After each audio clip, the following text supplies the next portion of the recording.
السلام علیکم ورحمت الله وبرکاتو. مونږ د مناظرې کورس شروع کړی و. نن مسله چې مونږ پرې خبرې کوو هغه استوا مسله، علو دواړه به خبرې پرې وکړو. ګوره دا عقیدوي مسله د سلفو کې ډېرو امامانو دا نقل لګوره په استوا مسله کې چې څوک د الله د علو یا داسې وایي چې د استوا قایل نه چې دا زه نه منم، یا مثال معتزلې په دې کې مختلفې ډلې پکې شته دي، حتی دې د کفر نسبت هم کړی. خو نن سبا خلکو ته دا هېڅ مسله نه ښکاري، لکه وایي دا پوښتنې ولې کوي چې الله چېرته و، الله په کوم ځای کې، او دا ډېره ضروري مسله ده. ګوره ډېر زموږ ملګري داسې دي، هغه دا ټیز چې دي په وړو مسلو کې چې یو حق د الله تر واخلي او بنده ته ورکړي، فرض کړه د الله په شریعت باندې عمل نه کول، نو زموږ دا ټول ملګري لګیا دي وایي دا فلاني حاکمان او دا فلاني د ملکونو مشران څه دي؟ کافران دي، په شریعت باندې عمل نه کوي. ومن لم يحكم بما انزل الله فاولئک هم الکافرون. په دې باندې ورځ خبرې کوو چې د آیت څه معنا ده، دا به بېل یو زموږ موضوع وي. نو ګوره هغو ته د کفر نسبت کوي، ولې هلکه وایي د الله دا حق چې دی چې هلکه قانون به د چا وي؟ الله. دی وایي چا ته ورکړی دی؟ بنده ته. نو په دې باندې دا کافر شوي دي. نو ته چې اوس یو حق د الله دی، د الله یو صفت دی، هغه څه د علو صفت یا داسې وایي د استوا صفت، د دې نه انکار کوي، نو ته مسلمان پاتې کېدلی شي. نن سبا چې څوک دي دیوبندیان، بریلیوان، سیفیان، د ټولو د عقیده ده، اشعریان، ماتوریدیان، په پاکستان، هندوستان او په د انډیا او بنګلادیش کې حنفي مذهب دی، نو دا ماتوریدیان دي سیدي. او په د عربو ملکونو کې لکه دغه شو دا شام شو، بعضې نور علاقو کې هلته د اشعریان ډېر دي. نو موږ به په دې مسله باندې خبرې کوو چې آیا د استوا مسله دې کې قرآن او حدیث څه وایي او د دې نورو ظالمانو عقیده پکې څه ده. موږ مخکې وضاحت کړی و چې مدعي به او مدعا علیه به دواړه وي. اوس په دې مسله کې دعوه د چا ده؟ مدعیان به څوک جوړېږي؟ چا ده دعوه؟ هره خبرې ته سوچ کوئ. او د هغوی څه؟ هغوی دعوه نشته؟ مدعیان جانبین طرف نه یو، موږ هم یو هغوی هم دي. زموږ دعوه دا ده، موږ وایو چې الله سبحانه وتعالی ته علو ثابت ده او په عرش باندې الله استوا کړی، دا زموږ دعوه شوه. د هغوی کتابونه دا ما سره دی دغه د شرقایت دغه نبراس شرح دی، دې کې یو سل او اویا صفحه کې او اتیا صفحه کې د الله متعلق لیکي چې الله نه داخل دی په عالم کې، نه خارج دی، نه ښکته دی، نه پورته دی، نه ګس طرف دی، نه ښي طرف دی، نه شاته دی، نه مخې ته دی. دا د الله متعلق د دې ماتوریدیانو د عقیده ده. دوی به په خپله دعوه باندې ما تاسو ته ویلي چې هر چا سره چې ته یو موضوع باندې مناظره بحثونه کوې، نو اول به د هغه نه د دعوې وضاحت وغواړې. دعوه ماته کېده، بیا هغه مطابق به ته ماته دلایل پیش کړې، صحیح ده. نو موږ خپله دعوه اول کېښودله چې موږ دا دعوه ده چې الله په عرش باندې استوا کړې، د علو صفتو سره موږ منو. علو مطلب اوچتوالی. دې باندې موږ الله په فضل و کرم سره قرآن، سنت، صحابه، تابعین، ټول محدثین، ټول موږ سره دي په دې مسله باندې، په دې مسله باندې چې الله سبحانه وتعالی په عرش باندې استوا کړي، الله ته علو ثابت ده. قرآن، سنت، داسې وایي چې اجماع، تاسو به زه د امام ذهبي دا کتاب دی علو، دې نه ورته هغه اجماع نقل کړم چې علو اجماع ده په دې خبره باندې چې الله سبحانه وتعالی په عرش باندې استوا کړي. دا خو بعضې دلایل به وګورو چې په دې مسله باندې کوم دلیل لري هغه او که نه لري. زموږ دلایل الله سبحانه وتعالی په قرآن کې ډېر، امام ابن قیم رحم الله ویلي چې په قرآن کې صرف زر آیتونه داسې دي چې هغه په علو باندې، په اوچتوالي د الله باندې دلیل دی. ډېر آیتونه دي. الله سبحانه وتعالی وایي چې تعرج الملائکة والروح، ملائکې چې دي همداسې الله سبحانه وتعالی یخافون ربهم من فوقهم، الله سبحانه وتعالی نه یېرېږي. هغه رب نه کوم چېرته دی؟ هغه بره دی، بره دی الله سبحانه وتعالی. الله سبحانه وتعالی همداسې په سورې ملک کې وایي ایا تاسو په امن کې استئ؟ د هغه رب نه چې چېرته دی؟ هغه بره په اسمان کې دی. موسی علیه السلام ته چې کله فرعون وویل چې زما رب دی او چېرته دی، بره دی، نو فرعون ولېږېده حامان ته و چې یا حامان زما دپاره یو مکان جوړ کړه، یو بلډینګ جوړ کړه چې زه په هغه باندې وخېږم او د چا رب سره مقابله وکړم؟ د موسی رب سره مقابله وکړم. موږ وایو فرعون ته هم دا عقیده معلومه وه چې الله بره دی، دې ظالمانو ته وایي الله نه ښکته دی، نه پورته دی، نه ګس طرف ته. دا بیانوي ډېر آیتونه. او دا آیت چې الرحمن علی العرش استوا په قرآن کې تقریبا 7 ځلې راغلی دی چې رحمان ذات په عرش باندې استوا کړي. د دې استوا معنا د ابو علیانه، د ابن عباس، د ټولو نقل له هغوی وایي استوا معنا ارتفاع، الله بره شو په دې عرش باندې، دې معنا کوي. احادیث په دې کې بې شماره د ابو هريره نقل یا فرمایي چې ملایکې دي سهار چې راشي دا بجګیږي بره رب ته او مازدیګر چې شي هغه هم خپل رب ته پورته کېږي. زمونږ رب که په هر ځای کې وای دا ملایکې به بره ورجګېدلي نه، هر ځای کې چې وای او بس خلا رب همدې ځمکه باندې ناست وي نه، بره دی رب ځکه ملایکې ورجګېږي.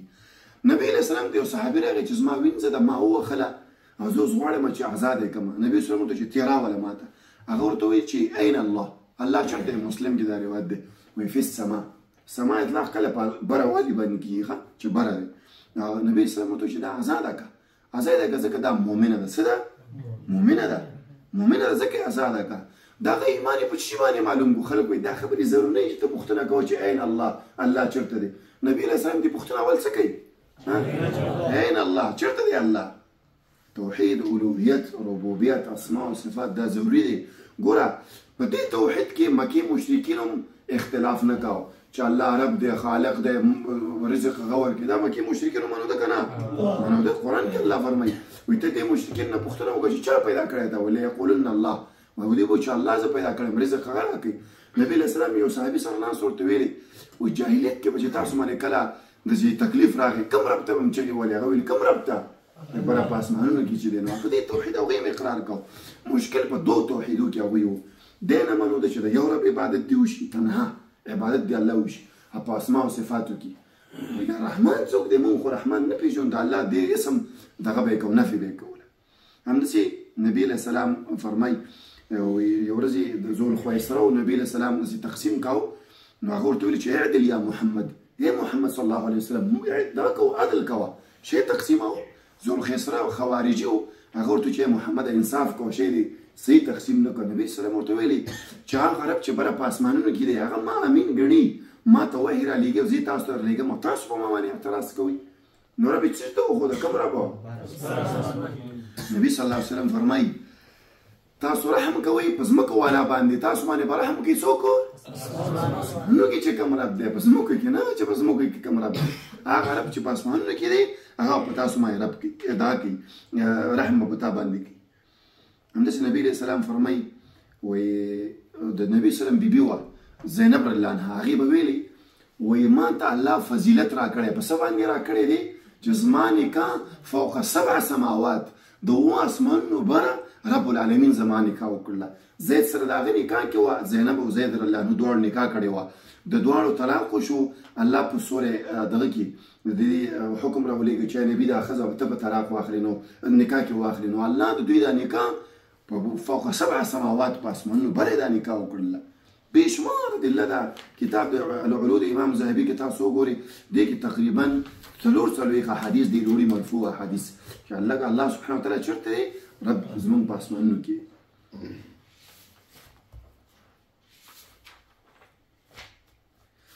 کله چې نبي صلی الله علیه وسلم سعد بن ابي وقاص ته وویلي چې ته راشه د یهودو متعلق فیصله وکړه چې دوی سره به موږ څه وکړو، هغې نیولي وو.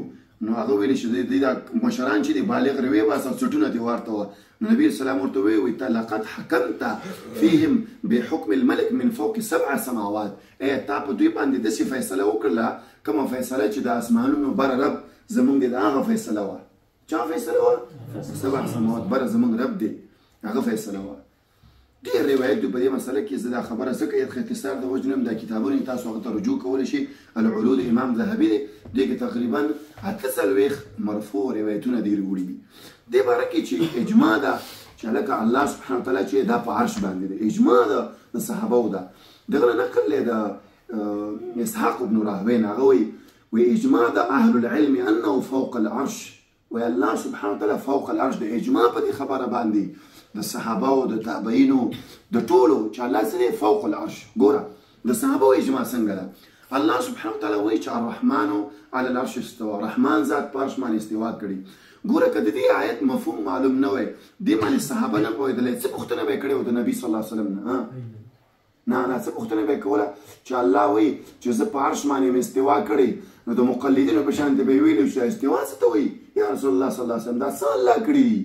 کوم شی الله کړی دی چې فوق 7 سماوات یا رحمان ذات په عرش باندې استوا کړي؟ هغوی چې چپ پاتې شوي دي. اجماع څو قسمه تاسو لوستلې ده؟ اصول کتابونه لوستلې؟ اجماع سکوتي چې ورته وایي، سکوت چې اختیار کړی شي د یو وخت علما په یو خبره کې چپ پاتې شي، فتوا راشي خو چپ پاتې شي، اجماع د صحابه یو خبره د نبي خلفاو په زمانه کې وشي چپ پاتې شي، مقلدین په دې اجماع شوي ده. په دې آیت باندې د صحابه اجماع ده چې ده یو صحابي نقل نه چې هغه نبی رسول الله ته ورغلی چې یا رسول الله صلی الله علیه وسلم دا الله چې ما په عرش باندې استوا کړې ده، دا مې څنګه کړې ده، الله څنګه کړې ده، دا استوا څه ته ویل کېږي، دا مختلف نه کړې، دا هغوی سکوت څه معنا ورکوي چې هغوی په قرآن پوه د اهل لغتو اجماع شو په دې خبره باندې چې الله فوق العرش دی. د مقلدینو خپل امام ابو حنیفه رحمه الله په دې کتاب کې عن علو د امام ذهبي کې یو خس جنې ورته راغله، ای امامه وایي ته خو وایې چې الله چې دی په عرش باندې دی، نو دې آیت باره کې به څه وایي چې وهو معکم، الله سبحانه وتعالی تاسو سره دی، په دې باره کې به ته څه وایي؟ نو امام ورته وویل سبا راشه زه به جواب درکړم.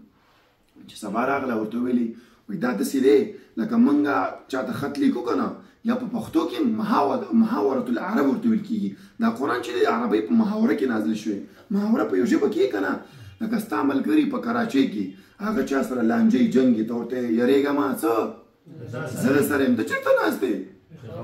پېښور کې ناست دی. مطلب دا زما تایید زما دا نصرت دعاګانې دا ټولې تا سره دي. دلیل پې واخله. نبي علیه السلام په سفر باندې ته صحابه مو سره وو، نو نبي علیه السلام صحابه ورته ویلي وایي داسې خلک دي چې تاسو په مکه کې پرېښي دي او هغه موږ سره دي. مطلب هغه ورته څنګه موږ سره دي؟ وایي داسې خلک دي چې موږ په مدینه کې پرېښي دي او هغه موږ سره دي، هغه ګوډان او شالان چې جهاد ته نه شو تللی. نو صحابه ورته ویل چې موږ سره څنګه دي؟ وایي د هغو دعا موږ سره ده. څه موږ سره ده؟ دعا موږ سره. صحیح حدیث دی، مسلم کې نقل دی. نو دا معید چې دی خاص او عام دی. دلته چې الله وایي چې وهو معکم، ډېر په قرآن کې راځي الله تاسو سره دی، یا الله سبحانه وتعالی دی.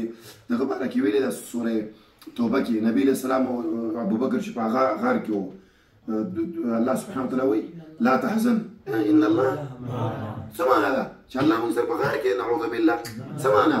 هغه دې موږ سره دی. ګوره مه یېرېږئ د مشرکینو نه، مه یېرېږئ، زه تاسو سره یم د زما نصرت. ان الله مع صابرین څه معنا؟ څه معنا ده؟ بې صبر سره الله نه دی.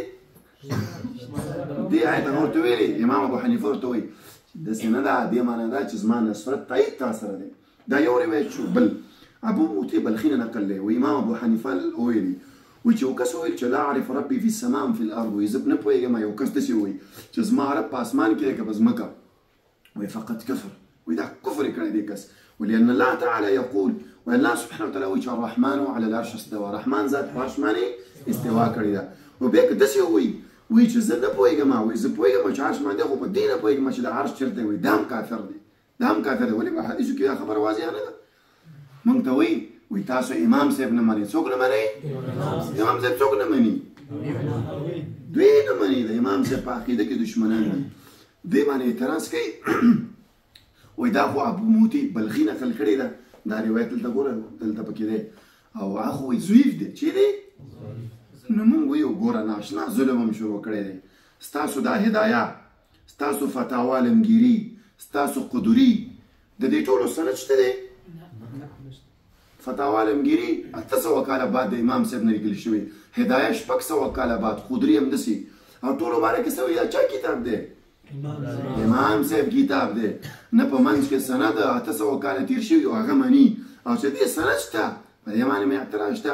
موږ دا د خصم د چپ کولو لپاره پیش کوو، کنې دا مخکې روایت چې دا صحیح سند سره دا کومې د ښځې والا چې په دې بله کې ابو موتی بلخي نشته، دا ښځې چې اعتراض کړی په دې کې نشته. همداسې د امام مالک نه نقل دی. امام مالک ته راغی وایي الله سبحانه وتعالی څنګه استوا کړی؟ یو کس ورته راغی، هغه ورته وایي چې استوا معلومه ده، وایي کیفیت باره کې د سوال کول دا وایي کیفیت یې مجهول دی، وسوال عنه بدعه، وایي د دې باره کې سوال کول بدعت دی. دا مقلدین دا اکثر د امام مالک قول د ځان لپاره دلیل پیش کوي. کله چې ته ورته وایي چې استوا باره کې هغه وایي د امام مالک قول تا ته نه دی معلوم، چې هغه ته یو کس راغی هغه ورته وایي چې سوال عنه بدعه، وایي سوال کول بدعت. و امام مالک د چیز باره کې ویلي چې سوال کول بدعت دی؟ کیفیت باره کې اخي ورته ویلي چې الله استوا کړې ده. ګوره دا امام مالک قول دی په همدغه کتاب کې. امام مالک فرمایي وایي د امام وروسته پکې راځي وایي الله سبحانه وتعالی چې په عرش باندې استوا کړې ده، وایي قال امام انس بن مالک وایي الله چې الله فی السماء وعلمه فی کل مکان، الله په اسمانونو کې دی او علم یې چېش کې دی؟ کس چې پوښتنه کړې وه هغه داسې کړې وه چې دا الله دا استوا څنګه وکړه هغه ورته وایي چې استوا باره کې سوال مه کوه دا سوال له باره کې څه دی بدعت دی سوال کول له باره کې بدعت دی سوال به کې چې الله چېرته دی خو څنګه یې وکړه دا استوا دا موږ ته نه معلوم څه خیل یې وکړه موږ ته شریعت نه کې ویلي وی هغه باره کې به موږ څه کړي وو وضاحت به مو کړو دا فقه الاکبر دا روایت چې ما ذکر کړ په فقه الاکبر کې مشته مولا علي قاري حنفي دا ذکر کړی دی دا روایت چې امام بیهقي دغه نقل کړی دی امام ذهبي دا روایت په دې کتاب کې مشته دی دا مقلدین دی وایي موږ سره په دې خبره باندې دلایل شته دی موږ خو د ادله ډېر زیات دي تقریبا 8 مرفوع روایتونه دې کې د تابعینو مختلف تابعین محدثینو ټول اقوال په دې کتاب کې تاسو رجوع کولی شئ ټول موږ سره دي په دې مسله کې قرآن موږ سره دی حدیث موږ سره دي دوی ته چې موږ وایو چې تاسو دې کتاب لیکلی دی شرع قاید ماما لیکلی دی چې الله نه ښکته دی نه پورته دی نه ګس طرف ته دی نه ښي طرف ته دی نه داخل دی په عالم کې نه خارج دی په عالم کې نو موږ دوی ته وایو اوس ګوره زه دې طالب ته وایم چې ته زما موبایل وګوره دا وایي چې په بره کمره کې هم نشته په لاندې کې هم نشته په بله کمره کې هم نشته په مدرسه کې هم نشته په مدرسې په چمن کې هم نشته نو زما موبایل شته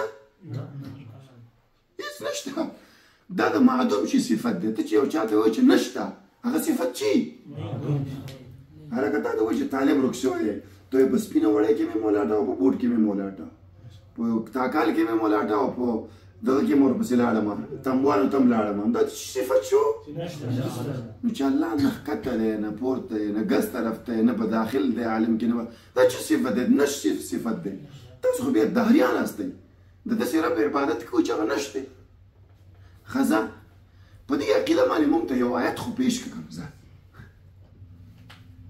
والله چې سهار نه ماښام 15,000 کاله عمر یې شي که نو په دې عقیده چې الله نه خارج دی په عالم کې نه ښکته نه پورته موږ سره بېدلیل شته چې دا خبره هم باطل ده نبي صلی الله علیه وسلم وایي رب العالمین دی بخاري کې حدیث دی وایي تاسو به خپل رب ته ګورئ د جمعې په شپه په بازار لګېدلی خپل رب ته به ګورئ لکه 14مې شپې سپوږمۍ ته چې ګورئ داسې به خپل رب ته ګورئ څنګه به ګورئ 14مې شپې سپوږمۍ رب ته به مونږ ګورو دا وایي نه خارج دی نه دا حدیث چې پرې راشي کله بیا پې خولې راماتي نو ته چې ورته وایي دې حدیث کې چې راځي چې تاسو به خپل رب ته ګورئ هلته هم بیا دا خبره کوي وایي نه به مخې ته ګورئ نه به شا ته ګورئ نه به ګس طرف ته ګورئ نه به دې ته ګورئ د دوی مولا رحیم الله اوس خو وفات شوی دی هغه خپل کتاب کې لیکلی دی په اولني صفحه کې وایي امام ابو حنیفه چې وایي الله وایي زر ځلې په خوب کې لیدلی و ما ورته ټلیفون وکړو چې مولانا صاحب تاسو خو وایي چې امام صاحب الله زر ځلې په خوب کې لیدلی نو تاسو خو وایي چې الله لپاره وجه نشته مخ نشته نو دا امام صاحب څوک لیدلی و چې ته وایي دا الله دی څنګه یې وپېژانده چې دا الله دی وایي ضرور خو نه چې په خوب کې ته ووینې او مخ به یې ویني نو ما ورته ویل نعوذ بالله پوند یې ولیدلی چې دا الله دی کوم ځای نه وپېژانده چې دا الله دی وایي الله یې په خوب کې لیدلی ته چې اوس د چا مخ ونه ګورې که نه ته پېژندلی شي ته خو وایې چې الله وجه نه لري ته وایې چې الحدیث الله ته وجه ثابت دی او دا مجسمه دي او هلته یو چې امام صاحب په خوب کې لیدلی و دروغجن چی وایي حافظه چی وایي دروغجن حافظهش کار نمیکنه وایي دروغجن حافظه کار نکوي زه ګوره هلته خپلې خبرو باندې مې پوهېږم چې څه ویل څه نه نو دا عقیده چې الله نه کته نه پورته اوس یوه نوې عقیده بعضې دیوبندیانو زده کړې هغه دا دارالعلوم دیوبند د انډیا چې دوی اصل دی دیو معنا بلا ته وایي او بند بنده د بلا بنده دا مونږ ته وایي تاسو د انګریزانو پیداوار دی دیوبند چې جوړ شوی دی یو 1880 کې جوړ شوی دی 1880 کتاب دی تاریخ علماء دیوبند هغه کتاب کې لیکي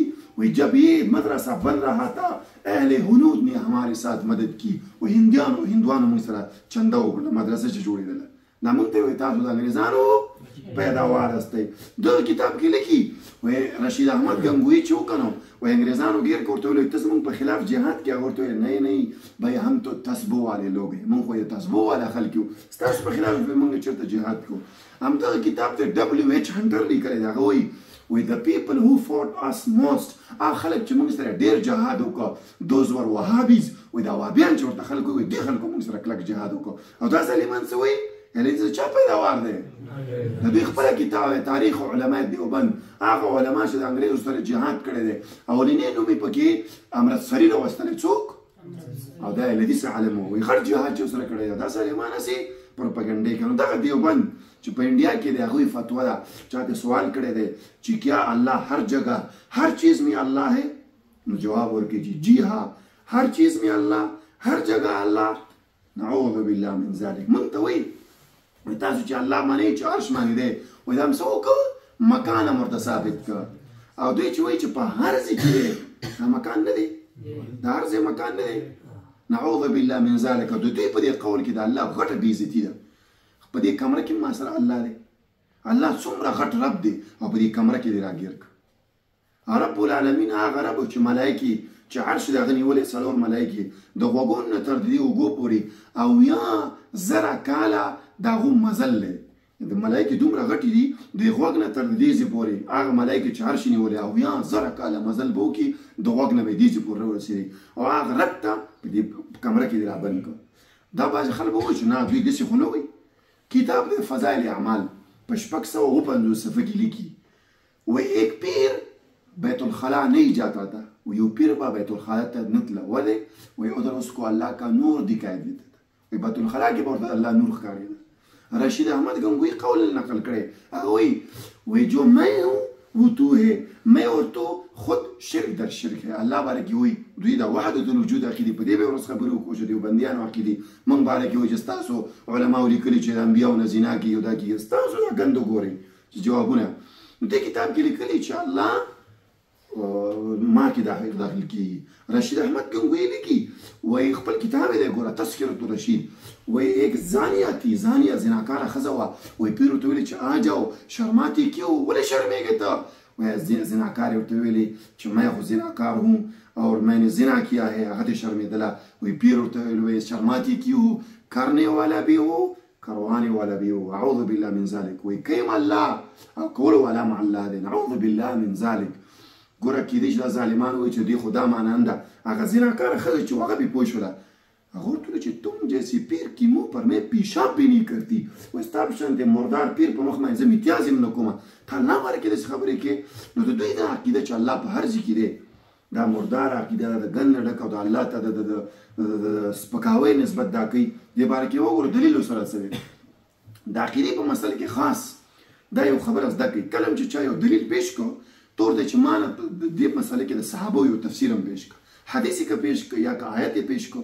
لکه بریلویان وایي وابتغوا الیه الوسیله، وسیله ولټوئ. څه ولټوئ؟ بس مړو ته بیا کشتې سجدې ورته لګولي. ته ورته چې دې آیت ما ته تفسیر د صحابو نه پیش کړ. ابن عباس خو وایي چې وابتغوا الیه الوسیله ای بعمل صالح، په نیک اعمالو باندې. نو دې باره دې دوی چې کوم آیتونه پیش کړي د استوا دغه متعلق چې الله په هر ځای کې دی دې باره کې به ورته ووایي چې ته ماته په دې کې یو تفسیر د صحابي تابعین یا د بل چا پیش کړي. نو کوم آیتونه پیش کړي ما مخکې هم ذکر وهو معکم اینما کنتم، یو دا آیت پیش کړي چې الله په هر ځای کې دی.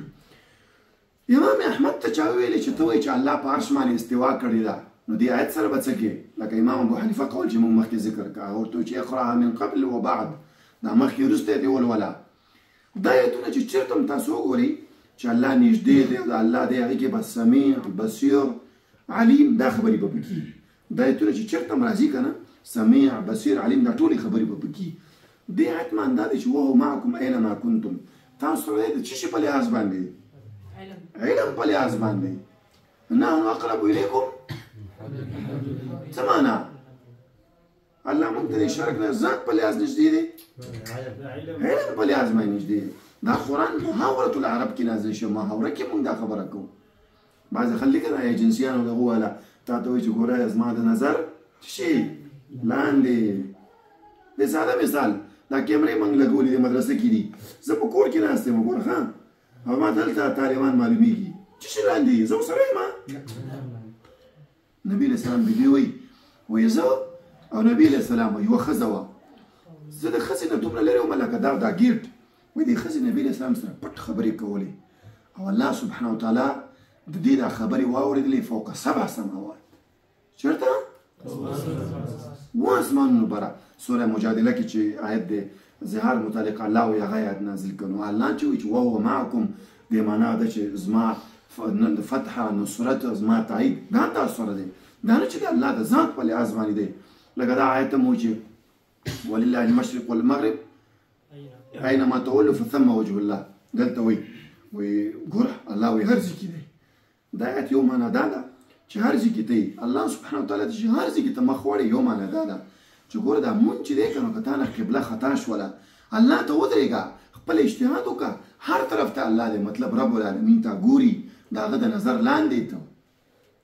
بل بعضو علماو داسې مثال ورکړی چې دا که هېڅ تاویل هم مونږ ونه کړو، دا شمه تاسو لیدلې شمه چې بله کړو مونږ داسې منځ کې به کېږو، نو شمه چې منځ کې مونږ کېښو د دې مخ چا طرف ته دی؟ که دا طالب وایي دا وایي ما طرف ته دی، که دا وایي ما طرف ته. سپوږمۍ مثال به ورکړو، دا سپوږمۍ چې خلک 14مې شپې سپوږمۍ اسمان کې چې دا روانې دا به چا سره ده او چې هغه روانې ټول ما سره. رب العالمین زموږ داسې رب دی چې هغه نه مونږ پټ نه یو. رب العالمین ته مونږ په هر حالت کې مونږ ورته مخ د دې آیتونو دا جواب شو چې رب العالمین زمونږ هر ځای کې نه دی، دا د الله ګستاخي ده، دې کې د الله بېعزتي کېږي. رب العالمین زمونږ داسې رب نه دی چې ته هغه بېعزتي وکړي. ګوره د علو صفت چې دی، علو دا د عزت صفت دی، علو، او الله ته مونږ علو ثابتوو. باچا چې کله باچا شي خلک ورته چېرته کښېنه؟ تخ باندې کښېنه. ته چې کله واده ته لاړ شي، واده ته که نه، او خلکو ته یې کرسۍ ایښي او تا لاندې په فرش کې ته چې کې خفه کېږې، خوشحالېږې، خفه کېږې چې ګورئ د طالبانو عزت یې ونه کړ، خلک یې په کرسو کې راول او مونږ لاندې په ځمکه کېنو. نو دا جګوالی چې دا علو دا د الله سبحانه وتعالی بیل صفت دی او دا استوا بیل صفت دی. نو الله سبحانه وتعالی ته مونږ هغه ثابتو. که ستاسو خوښ یم دغه موضوع سره 2-3 خبرې نورې، هغه ده چې الله ته مونږ صفات ثابتو. ګوره الله ته مونږ ید ثابتو، څه ید؟ الله ته مونږ وجه ثابتو. حدیث ته یو کوی یو به زه تېر. ګوره ید باره کې نبي صلی الله علیه وسلم وایي چې خلقت آدم بیدی، آدم علیه السلام ته خلک ورشي آدم ته خو الله په خپل لاس پیدا کړی. ید ثابتو مونږ، وجه ثابتو. کل شی هالک الا وجه، الله وجه ادا کېږي. نبي صلی الله علیه وسلم وایي چې دجال چې کله راشي دواړه سترګې به یې خراب وي. ستاسو رب چې دی اعور نه دی ستاسو رب. نبي صلی الله علیه وسلم وایي چې جنت چې کله جهنم چې کله ډک نشي هغه به وایي چې هل من مزید، نور شته که نه؟ والله پکې څه کېدي؟ خپل قدم به پکې کېدي. الله سبحانه وتعالی قیامت پر ورځ به خپل ساق لوڅ کړي. دنیا صفتونه چې په قرآن او حدیث کې دا مونږ د الله منو. مونږ ته مقلدین وایي تاسو چې کله دا صفتونه منئ تاسو الله ته جسم ثابتوئ، جسم ثابتوئ. هلکه وایي ید خو دې ته ویل کېږي چې د دې پورې نښتې دي دغه پورې او رګونه پکې موجود دي، وینه پکې روانوي. مونږ دې ته وایو چې دا خبره خو مونږ نه ده کړې، دا خو ته کې خپله. مونږ وایو چې الله ید لري کما یلیقو بشانه، څنګه چې د الله شان سره لایق دی. اوس ګوره ځکه تاسو ته وایم چې طالبه ما موبایل واخیسته، موبایل هندوانې ته وایي که کباب ته؟ موبایل ته یې وایي. او که زه تا ته وایم چې زما موبایل څنګه دی، ته بیانولی شي؟ ولې؟ لیدلی به نه دی. الله وایي زه ید لرمه، الله وایي زه وجه لرمه، الله وایي زه ساق لرمه. دې معنا بالکل په لغت کې معلومه ده. کیف یې موږ ته نه دی معلوم. که الله مونږ ته ویلي هغه به مونږ بیان کړی، خو مونږ ته یې ښودلی نه دی. څنګه هلکه څنګه یې د الله لاس مونږ یې نه شو ویلی. 4 شیونه به ځان ساتو: تعطیل، تشبیه، تکیف او کیفیت. دا زګوره الله وایي زه لاس لرمه، مونږ داسې نه شو ویلی چې د الله لاس د انسانانو په شان دی.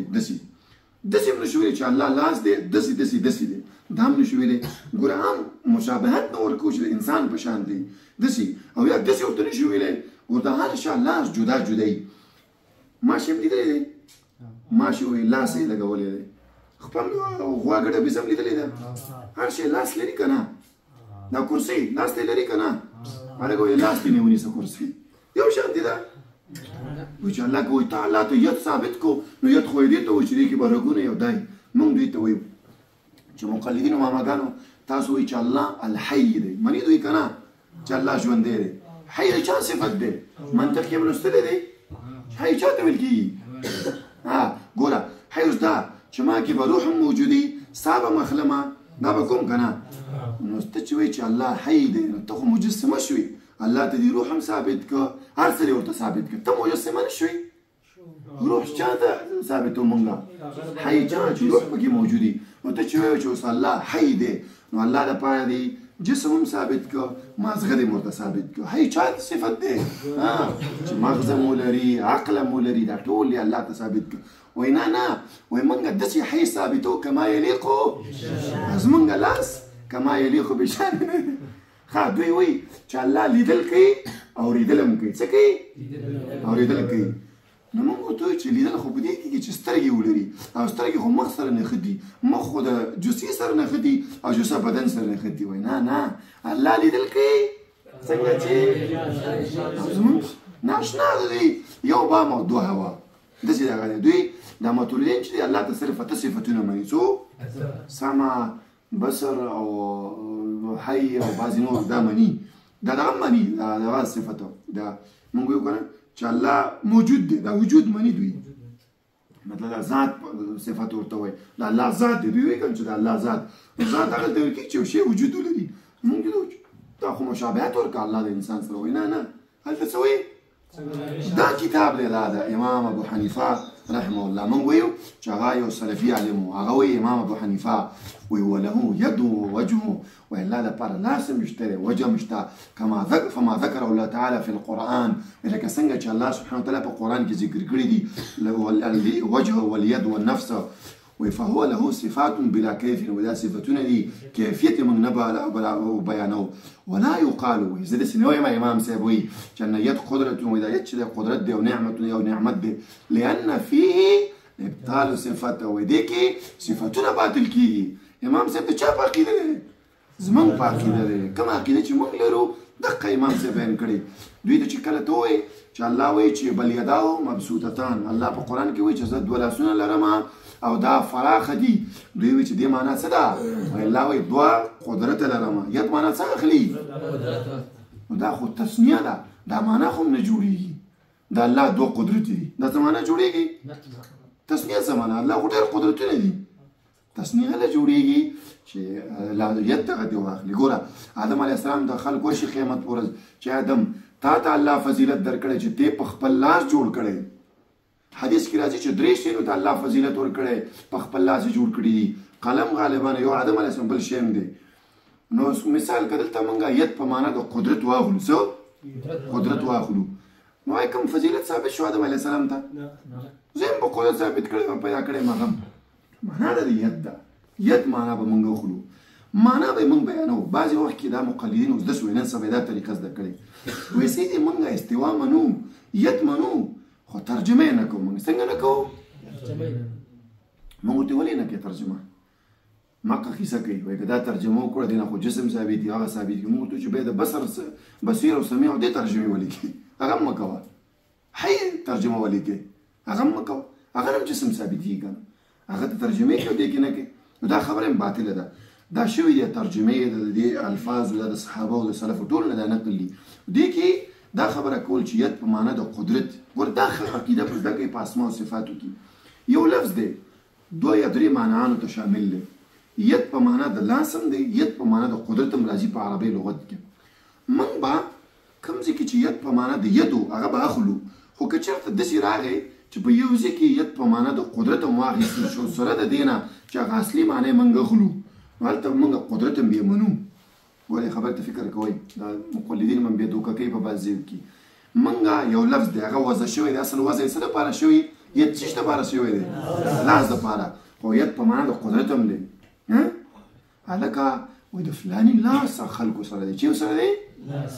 لاس یې ورسره یې ګرځوي، لاس سره زور سره دی، مټ یې ورسره هغه دي، پیسې میسې هغه استعمالوي. ګوره دلته دا معنا ده چې لاس یې ځان سره وړی او ګرځوي راګرځوي.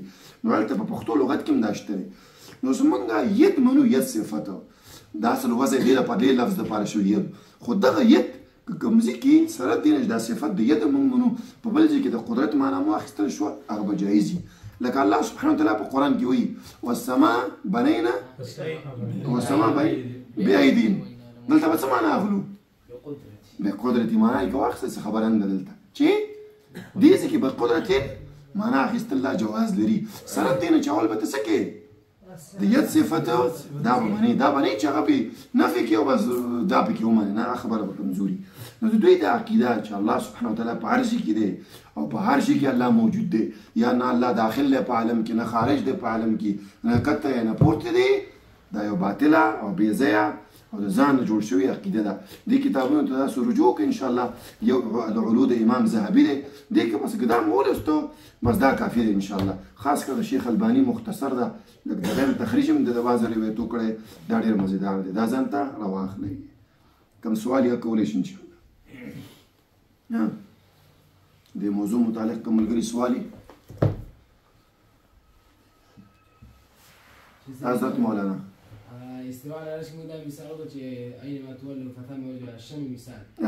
هلته چې موږ تقلید دي هغه مقلدینو ته دغه مثال راکړی چینی چې ستا کور ته دغه سین دغه تللی هلته سره موږ هلته ورته وویل چې دې خو به دغه نه دی مثال دا دنیا څه ده. صحیح خبره ده. نه موږ هلته هغوی د خپلې مدعي ثابتولو دپاره دا مثال ورکوي، یعنې خپله دعوه موږ ورته ته په خپله دعوه باندې دلیل پیش کړه چې تقلید څنګه جایز دی. نو هغوی موږ ته وایي چې ستا کور مخې ته ولې بهیدلي، نو ولې بهیدلو باندې خو تقلید نه ثابتېږي. موږ خو د خپلې مدعي ثابتولو لپاره دا نه وایو، موږ د دغه آیت ته تشریح کوو چې الله سبحانه وتعالی وایي چې تاسو چې چېرته هستئ فثم وجه الله، الله سبحانه وتعالی ته مخامخ هستئ. نو موږ مثال ورکوو یا څنګه کېدلی شي په خارج کې دې مثال شته دی، نو موږ مثال ورکوو چې ولې نشته دی. دا سپوږمۍ ده، زه چې م روان یم سپوږمۍ ما ته مخامخي، که ته م روان یې مخامخي، شمه د منځ کې پرته ده، زه م چې یم ته وایې چې ما ته یې مخامخ دی. داسې مثال دی، مثال کې خو اصل هغه معنا دا ده چې الله سبحانه وتعالی علم عرضي کې دی، عرضي کې چې تاسو هستئ، ستاسو عبادت به الله قبلوي. خو که زه په ظاهر باندې هم د آیت موږ واخیسته، کوم د قرآن او حدیث سره په ټکر کې نه دی. هلته هغوی خپله دعوه په دې خبره باندې ثابت دی چې نیرمهې ته تېرېږي. موږ خو دا نه وایو چې الله موږ وایو چې الله چې موږ ته مخامخ دی او شمه په مثال کې پیش کړو. موږ خو آیت پیش کوو، آیت هم دلیل شو، او په مثال کې بیا دا شمه ورکوو چې ګوره دا کېدلی شي. په خارج کې مثالونه شته لکه شمه شوله، سپوږمۍ شوله، دا مثال دی.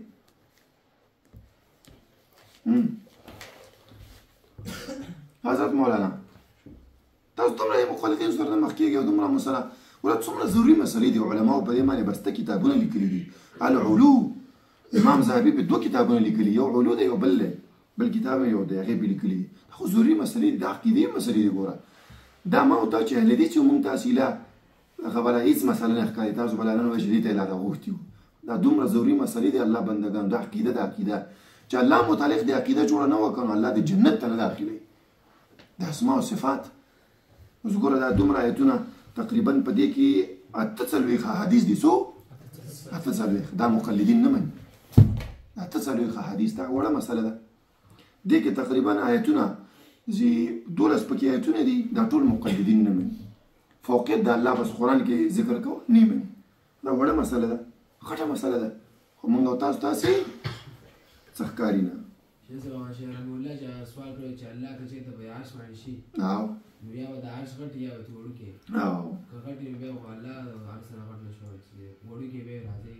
اصل کې دا سوال ما مخکې ویل کوم چې دا هغه سړي ته راپېښېږي چې ته الله د ځان په شان د قیاس کړي. څنګه؟ موږ خو دا نه وایو چې الله سبحانه وتعالی په عرش باندې ناست دی، موږ وایو بره دی. برهوالی دا دې ته مستلزم دی چې لکه زه په دې عرش باندې ناست یم. اوس ګوره ته په دې دغه باندې دا جهاز چې دی، دا جهاز چې بره زموږ په دې چت باندې تېر شي، موږ چې وایو جهاز بره دی. جهاز غټ دی که دا چت؟ او دا بره وړوکی شی د جهاز رانیولی شي؟ نه. مثال لا شو چې دا برهوالی دا معنا نه چې الله رب العالمین دې عرش ته محتاج دی. دوی څه کوي؟ الله اصل کې د مخلوق په شان کې وګڼي او بیا د هغه د صفاتو انکار وکړي. ګوره ما تاسو ته مثال درکړه. دوی ول داسې وایي چې ته ورته وایي چې الله ید لري، دوی چې دا ید چې لري نو دا خو دغه ته وایي چې دا به ګوتې ولري، دې کې به وینئ، رګونه، دا رګونه دلته اوږې سره راختي او دا مې چې ثابت کړو دا خو جسم شو. د الله د صفت نه بالکل انکار وکړي. ته چې ورته وایي چې الله بره دی په عرش باندې، دوی وایي چې الله چې بره شو دا خو تا په مکان او زمان کې دا قید کړو. هلکه ما ورته چې وکړو، هلکه ما ورته چې اوسېږو، هلکه کور دې شته که نه کور. دوی وایي چې الله چې تا بره کړ نو الله تا په دې عرش کې قید کړو. دغه عرش نه چې تا قید کړو نو هلکه عرش نه نو الله خو به نه موجودو. نو به ځان نه بیا انګا او بنګا صغرا او کبرا وجنګوي چې نه د عرش نه به یا الله غټ یا به وړوکي. موږ چې الله دې عرش ته هېڅ احتیاج نه دی. حدیث کې راځي چې عرش نه و الله بره و، الله په دې عرش باندې ناست نه دی. دا وخت او زمان ټایم او ځای ورته وایي دا الله باندې دا نه لاګو کېږي. دغه ما ورته وایو که نه چې لکه سهار راپاڅېږو تر ماخوستنه پورې 9 ګنټې او دا یا دا مکان هلکه دغه ځای کې ناست یو مونږ مثال دا غټ کور دا وړوکی کور، دې شي اطلاق په الله باندې نه کېږي. الله رب العالمین دې شی ته احتیاج نه رب العالمین دې شی باندې یعنی مطلب د دې اطلاق په الله باندې موږ نشو کولای څنګه استوا کړي کما یلیق بشین دا شان سره څنګه لایق ده دا خبره کوسوي دا ولې اعتراض ما تاسو ته ویل کوم صحابه وبدا کړو چې ګوره یا نبی صلی الله علیه وسلم دا الله چې بره پارش باندې استوا کړی دا نو دا عرش وړو کې دی او که الله زمونږ وړو کې دی که الله وړو کې شو نعوذ بالله من ذلک عرش غټ شو ته خو وایې چې الله ټول نه غټ دی رب العظیم او که د عرش دغه شو وړو کې شو نو بیا خو الله غټ شو نو وړو کې شي باندې څنګه الله دا ټول عقلیت دي قرآن او حدیث سره دې کم کار نشته دا عقلانیت زمونږ دین په قال الله وقال رسول الله په عرش باندې بره دی څنګه دی موږ به بیا قیامت په ورځو ګورو څنګه دی مقلدین به یې وګوري موږ به یې وګورو شیخ صاحب یو خارجي شان سوال دی دوی چې وایي د آیتونه نه مني دې کې تاویل کوي چې الرحمن علی العرش استوى دوی د کفر نسبت کولی شي دغه مسله زده کړئ کنه د تکفیر په مسله به زه تاسو ته بیانوم چې یو کس هغه چې بعضې وخت کې به د کفر خبرې وکړي نو به ورته کافر نه وایي ولې معول دی تاویل کوي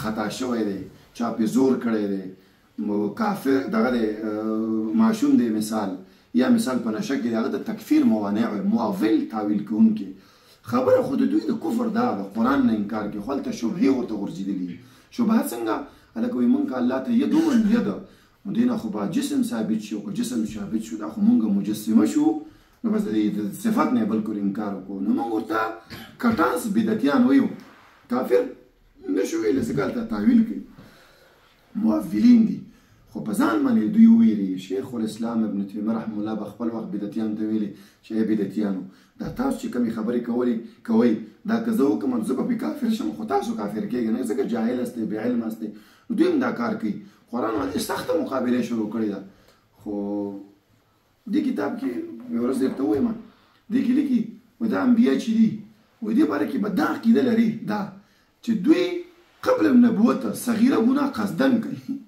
صغیره ګناه قصدن کوي خبره اوس دا عقیده نو دوی ته موږ کافر نه شو ویلی بدعتیان دي کټاس بدعتیان دي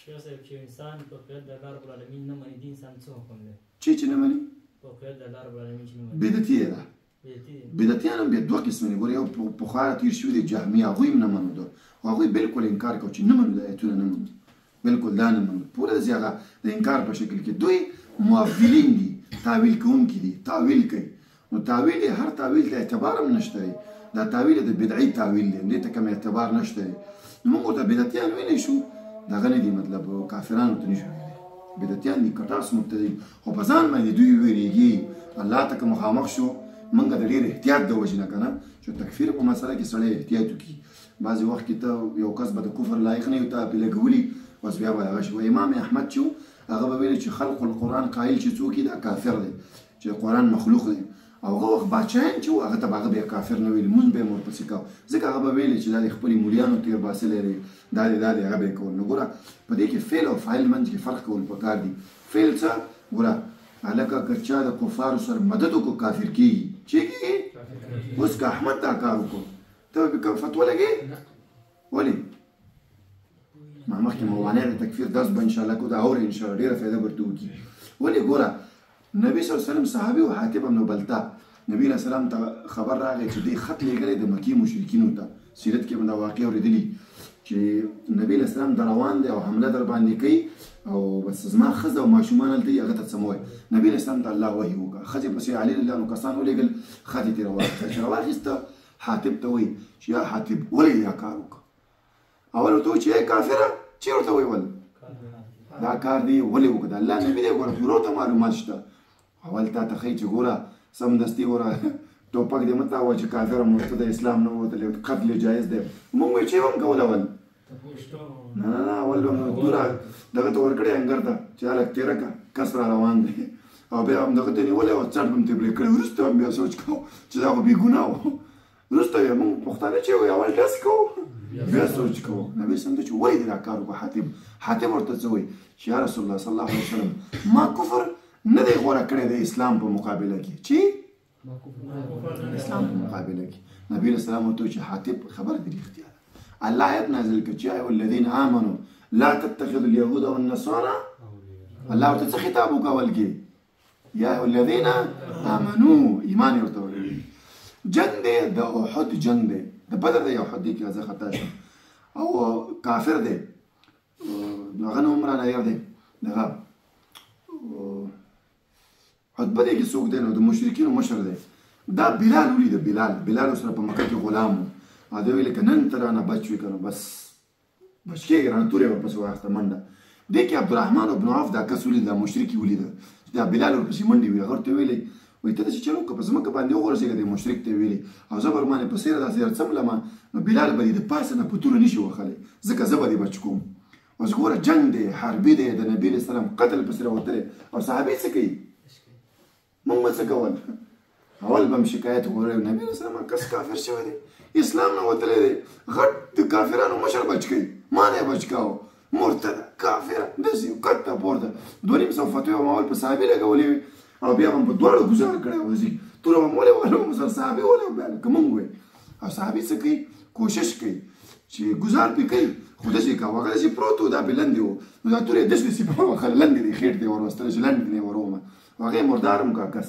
ګوره دې کې څه کوي هغه دا فتوا جاری نه کوي چې ګوره کافر او مرتد دې کې به احتیاط کوي ته حتما دا ضرور نه فعل او فاعل منځ کې همیشه فرق کوه یو کس نه به د کفر کار وشي نبی علیه السلام وایي و الله سبحانه وتعالی د هغه کس توبې ته ډېر خوشحالېږي چې خپل وخت باندې خوراک او څښاک او دا بار کړي او په صحرا کې دا وخت یې ورک شي او دا د ونې لاندې کښېنه وایي چې اوس به مړ کېږم ځکه خوراک هم نشته څښاک هم او یو دم یې د اوښه راښکاره شي او من شدت الفرح د ډېرې خوشحالۍ د وجې نه داسې وایي اللهم انت عبدي وانا ربک زه د بنده یم زه د رب یم او ته مې بنده یې الله ته وایي داسې وایي و ډېر د خوشحالۍ نه دا خبرې وکړي په دې باندې کافر شو نه بل حدیث د نبي اسلام یو کس وایي خپل ماشومان ته ویلي وایي زه کله مړ شم ما راواخلې ایرې مې وسوځئ ومې سوځوي ایرې په دریا کې خوشې کړي وایي کله چې دا کار وکړو الله ته مخامخ شو ولې دا کار وکړو والله پاکه تا نه یېرېدمه ورته ویلي چې بس زه جنت ته لاړ شم د الله د قدرت منکر و که نه منکر و ځکه دې قدرت نه انکاري چې الله په دې قادر دی چې ما به دوباره راواخلي او جوړ به مې کړي الله وویل چې ځه معاف مې کړي چا باندې به زور شي وایي الله عمار بن یاسر راغی نبي علیه السلام ته وایي چې یا رسول الله ما تا ته کنځلې وکړې اوس پکې سپورې مې ویلې وایي که بیا ګیر کړي بیا ما ته وایي الله آیت نازل کړي چې من وکړي وقلبه مطمئن بالایمان چې باندې چې اقرا وشي او زړه اطمینان په ایمان باندې هغه دپاره څه نشته مطلب چا ګیر کړي کافر دی تا ته وایي چې اسلام ته بدله دی وایي چې کافر یم وایي څه خبره نه ده دې باندې کافر کېږي نه دا بند